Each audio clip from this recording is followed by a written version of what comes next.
السلام عليكم ورحمة الله وبركاته. اللهم صل وسلم وبارك على سيدنا محمد. النهاردة هنعمل معاكم جاتو شاتو. عندنا هنا المقادير: دي كوباية لبن وكوباية سكر وكوباية زيت، ودول 4 معالق كاكاو خام، ودي كوباية دقيق، وهنا في بيضتين وكيس فانيليا وكيس بيكنج باودر، بس احنا مش هنحطه كله.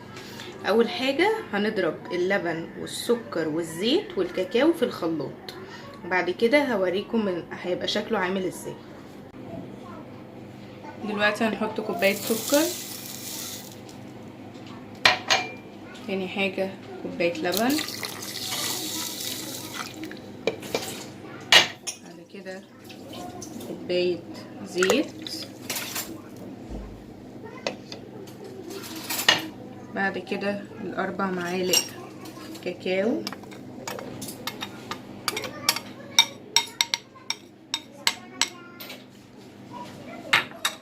بعد كده هنضربهم ونشيل منهم كوباية نعمل منها. بعد كده معانا هنا بيضتين هنحطهم على باقي الخليط في الخلاط كده، وهنحط عليهم كيس فانيليا في الخلاط، وهنضربهم ضربة كمان، وبعد كده هنضيف الدقيق والبيكنج باودر.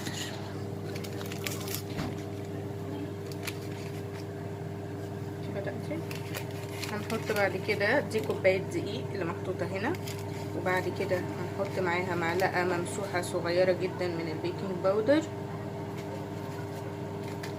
وبعد كده هنحط عليهم رشة ملح. حطينا رشة ملح، احنا اي حاجة فيها دقيق لازم يكون فيها ملح، وبعد كده هنضيف عليهم الخليط اللي احنا عملناه، وهنقلب بالمضرب.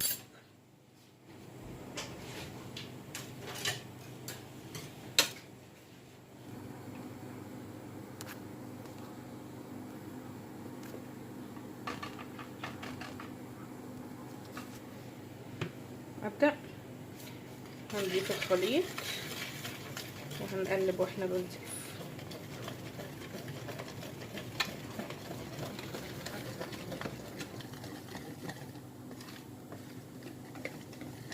نفضل نقلب لحد ما تدينا القوام بتاع الكيكه العاديه، مفيش اي مشكله.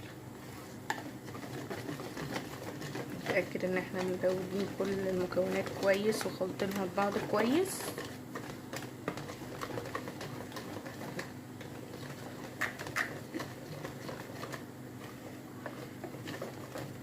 وده القوام اللي احنا عايزين نوصله كده تمام. هنبدأ ننقلها في الصينية بتاعتنا. الصينية هندهن القعر بتاعها بزيت وكاكاو، ما نحطش دقيق علشان ما يخليش الشاتو من تحت فيه لون او طعم مختلف، بنحط كاكاو.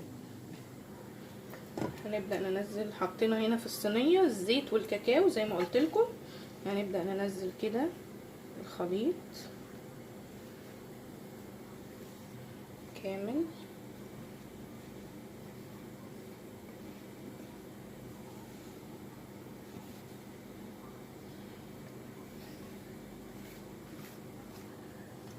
ده شكلها النهائي قبل ما تستوي. هنحطها في الفرن على درجة حرارة 180 نص ساعة بالظبط، وبعد كده نطلعها نص ساعة لو الفرن مش سخن.